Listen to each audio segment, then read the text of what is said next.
अगर आपको दो कॉफ़ी के कप दिए जाएं, एक बिना ब्रांड का, एक स्टारबक्स का, और दोनों का स्वाद बिल्कुल एक जैसा हो, तो आप कौन सा चुनेंगे? ज़्यादा लोग स्टारबक्स के कॉफ़ी के कप को चुनना पसंद करेंगे। आपको लगता है कि आप हर फैसला एकदम लॉजिक से लेते हैं, लेकिन सच्चाई ये है कि हम सब एक जाल में फंसे हुए हैं, इरेशनल चॉइसेस के जाल में। एक ऐसा जाल जो हमारी लाइफ, बिजनेस और सेल्स स्ट्रेटेजी पर गहरा असर डालता है। आज हम बात करने वाले हैं एक ऐसे टॉपिक की जो आपको ये सच्चाई समझाने वाले हैं कि लोग फैसला कैसे करते हैं, उन्हें किस तरह से मैनिपुलेट किया जा सकता है और कैसे आप अपने बिजनेस और कैरियर में इसका फ़ायदा उठा सकते हैं। ये वीडियो आपको एक तरह से सुपर पावर देने वाली है, लोगों की साइकोलॉजी समझने का सुपर पावर। चाहे आप एक बिजनेसमैन हो, इंजीनियर हो, सेल्स प्रोफेशनल हो, एंटरप्रेन्योर हो, या आप कोई भी चीज़ खरीदने वाले हो, तो आपको आपकी सेल्स, मार्केटिंग और डिसीजन मेकिंग में एक नया लेवल पे ले जाएंगे। वीडियो के अंत तक आपको जानने के लिए मिलेगा कि लोग फ्री के पीछे क्यों भागते हैं, even it is a bad deal, कैसे प्राइसिंग स्ट्रेटेजी से सेल्स को बूस्ट किया जा सकता है और हमारी चॉइस इतनी आसानी से मैनिपुलेट कैसे हो सकती है। तो दोस्तों, शुरू करते हैं आज का एक एक्सेलेंट वीडियो। आपको दो घड़ियां दी जाए, एक 500 रुपये की और एक 50,000 की। दोनों टाइम बिल्कुल सही बताती है, फिर भी हम महंगी वाली ही पसंद करेंगे। इसका जवाब छुपा है एक साइकोलॉजिकल ट्रैप में, रिलेटिविटी। हम अपनी चॉइस लॉजिकल तरीके से नहीं बल्कि कंपैरिजन के आधार पर लेते हैं। एक दिलचस्प प्रयोग किया गया। उन्होंने एक मैगजीन का सब्सक्रिप्शन ऑफर डिसाइड किया।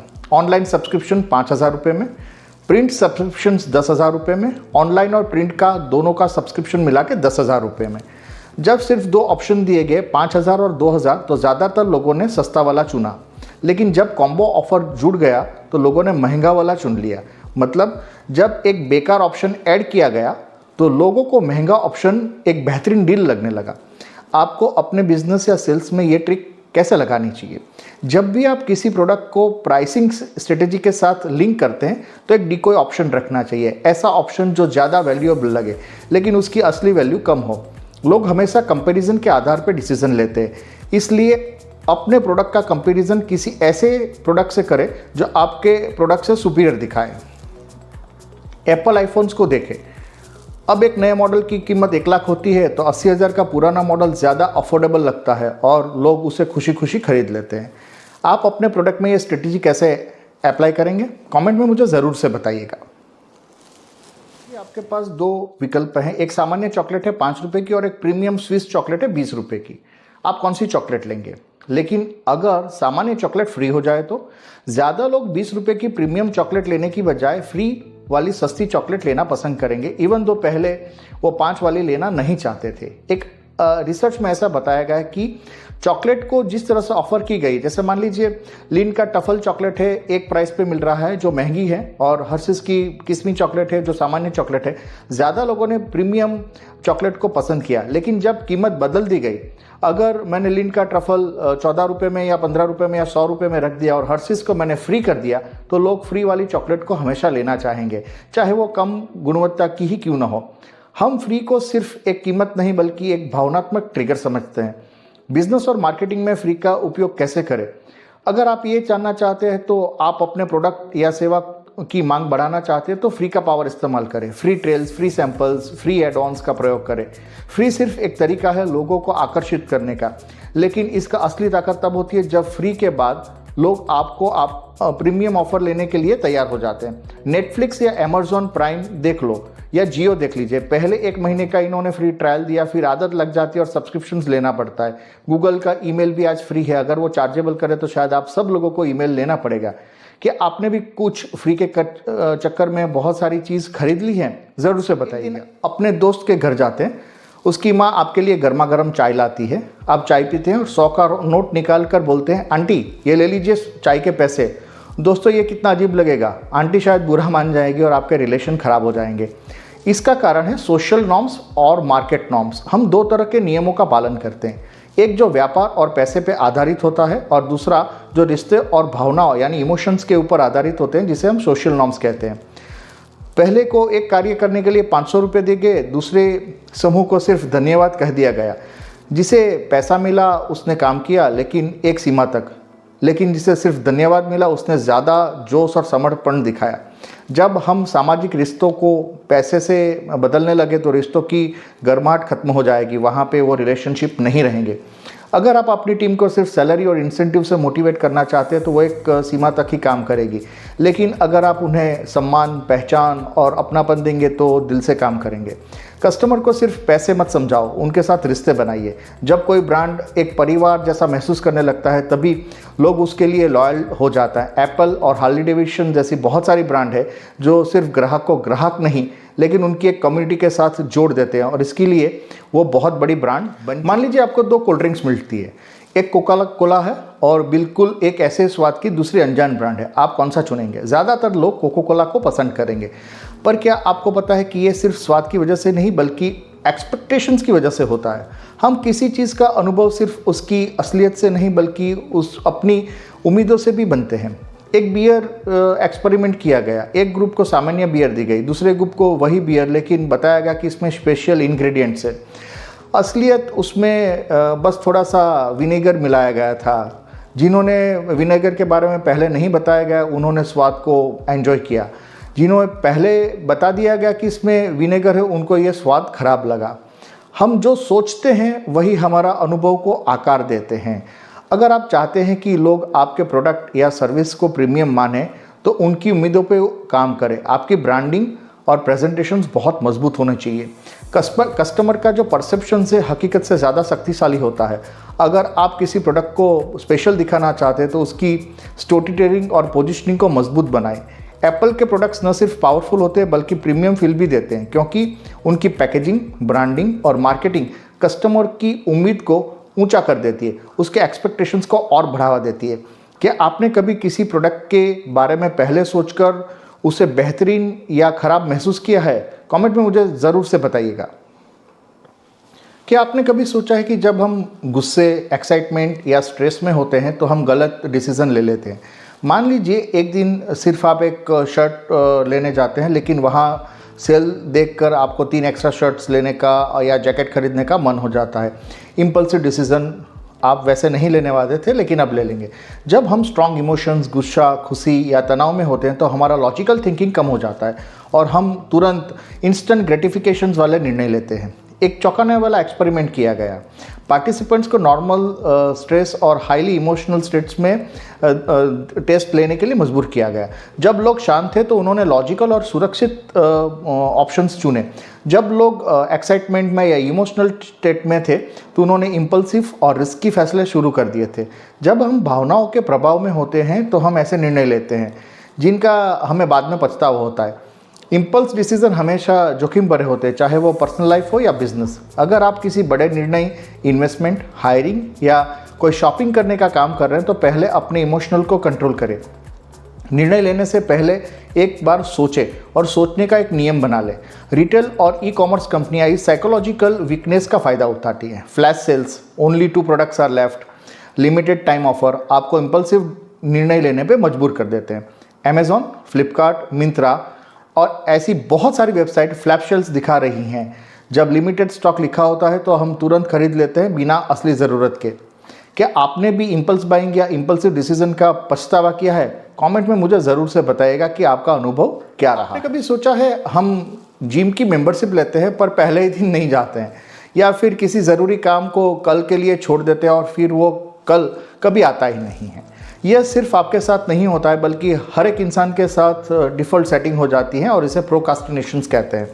हम सोचते हैं कि भविष्य में हम खुद के साथ बेहतरीन व्यवहार करेंगे, लेकिन सच्चाई ये होती है कि हम आज भी वही करते हैं जो कल टाल दिया था। कॉलेज के स्टूडेंट्स के ऊपर एक एक्सपेरिमेंट किया गया। एक ग्रुप चुना गया जिन्होंने अपने असाइनमेंट्स की डेडलाइन खुद तय की। दूसरा जो ग्रुप था उन्होंने जो असाइनमेंट्स था उनकी डेडलाइन उनके प्रोफेसर ने सेट की थी। जिन स्टूडेंट्स ने अपनी डेडलाइन खुद तय गई थी उनके काम टाल दिए गए, आखिरी समय में हड़बड़ी हो गई और बहुत लेट से ख़त्म हुए। लेकिन जिनकी डेडलाइन फिक्स उनके प्रोफेसर ने की थी उनका काम मेजॉरिटी समय पे हो गया। हम फ्लेक्सिबिलिटी चाहते हैं लेकिन असल में हमें सख्त डेडलाइन में ज़्यादा प्रोडक्टिव होते हैं। अगर आप भी टारगेट को पाना चाहते हैं, चाहे वो बिजनेस हो, फिटनेस हो, व्यक्तिगत डेवलपमेंट हो या खुद के लिए कोई और अचीवमेंट करना चाहते हैं तो सख्त डेडलाइन तैयार करें। कल करेंगे का फॉर्मूला हमेशा फेल होता है, इसलिए जो भी काम महत्वपूर्ण है उसकी एक पब्लिक डेडलाइन बनाइए या किसी को अकाउंटेबल पार्टनर बना दीजिए और वही अगर डेडलाइन सेट करे तो हो जाएंगे। स्टीव जॉब्स हमेशा सख्त डेडलाइन पर काम करते थे और इसकी वजह से उनको इनोवेशंस और एग्जीक्यूशंस में दोनों जगह पे आपको स्पीड देखी जाएगी। आप कौन सा काम लगातार टाल रहे हैं, कमेंट में ज़रूर से बताइएगा। एक डेडलाइन सेट कीजिए, पब्लिक बना दीजिए और इसे ख़त्म कर दीजिए। मेरे पास एक पुरानी बाइक है, मुझे लगता है कि एक अनमोल है। कि आप भी ऐसी किसी पुरानी चीज़ को इमोशनली अटैच्ड है? अगर हाँ, तो आप ओनरशिप बायर का शिकार बन चुके हैं।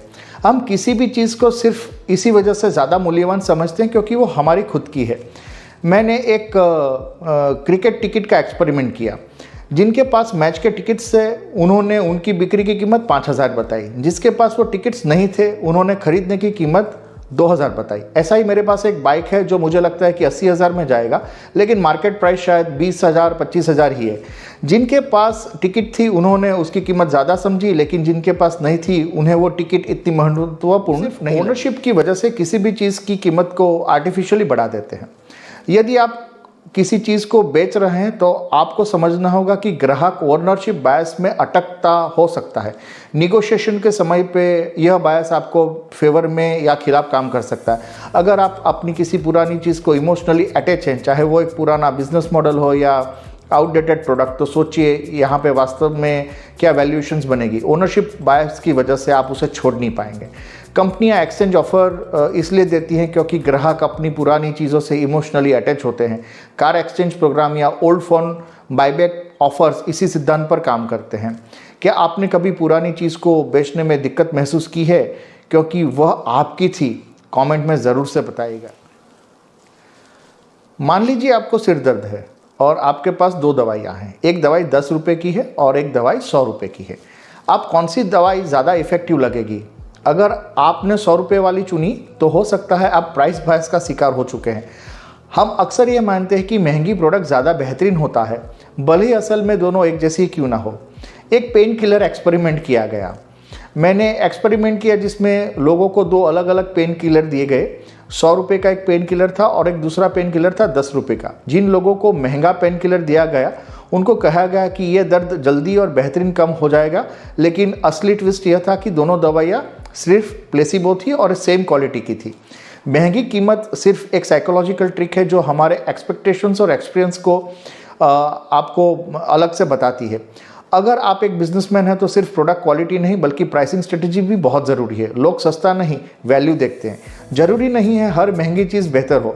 आपको जो वैल्यू देख रहे हैं वह सिर्फ परसेप्शंस भी हो सकते हैं। स्मार्ट बायर बनिए। लग्जरी ब्रांड्स जैसे लुई विटॉन या रोलेक्स सिर्फ इसलिए बिकते हैं क्योंकि लोग मानते हैं महंगा है और बेहतर है, भले ही वह असल में हर चीज़ का कॉस्ट डिफरेंस इतना ज़्यादा न हो। आपका क्या मानना है? क्या आप प्राइस एक्सपीरियंस को बदल देते हैं? उसी वजह से आप शायद प्रोडक्ट परचेस करते हैं? कमेंट में ज़रूर से बताइएगा। अगर आप किसी कंपनी की पॉलिसी तोड़कर एक छोटी सी चीटिंग करते हैं तो ऑफिस या फिर जैसे ऑफिस में एक पेन या डायरी आप चुरा लेते हैं, आप क्या करेंगे? आप सोचिए, अगर वही चीटिंग कैश पैसे के साथ करनी है तो आप क्या करेंगे? हम सोचते हैं कि हम हमेशा ईमानदार और नैतिक होते हैं, लेकिन असल में हम भी तभी तक ईमानदार रहते हैं जब तक हमें पकड़ने का डर हो जाता है। एक एक्सपेरिमेंट किया गया जिसमें स्टूडेंट्स ने एक टेस्ट पेपर दिया और उनसे कहा गया कि आपको खुद का स्कोर खुद बताना है। ऑप्शन 1 ऐसा था कि अगर वे अपना स्कोर बढ़ाकर बताएं तो उन्हें ज़्यादा पैसे मिलेंगे, अगर वे ईमानदारी से बताएंगे तो सिर्फ सही स्कोर के पैसे मिलेंगे। ज़्यादातर लोगों ने थोड़े बहुत चीटिंग किया, उन्होंने पूरी तरह से झूठे नंबर नहीं दिए लेकिन अपने स्कोर को थोड़ा सा बेहतरीन बना दिया। जब यही टेस्ट कैश में किया गया, यानी जहां सीधे पैसे दिए गए, तो चीटिंग कम हो गई। मतलब जब हमें चीटिंग का जस्टिफाइड करना आसान रहता है तब हम ज़्यादा बेईमानी करते हैं। जब हमें पैसे या डायरेक्ट लॉसेस को देखते हैं तो हम सावधान रहते हैं। लेकिन जब चीटिंग इनडायरेक्ट होती है, जैसे कंपनी के रिसोर्सेज का मिसयूज़ करना, तो हम छोटी बॉडी चीज़ को मिसयूज़ करने के लिए हम अपने आप को मान लेते हैं कि ये चल सकता है। अगर आप बिजनेसमैन हैं तो आपके एम्प्लॉय भी छोटी छोटी चीज़ों में चीटिंग कर सकते हैं, चाहे वो ऑफिस का टाइम का मिसयूज़ हो या छोटी सी इन्वेंट्री की चोरी हो।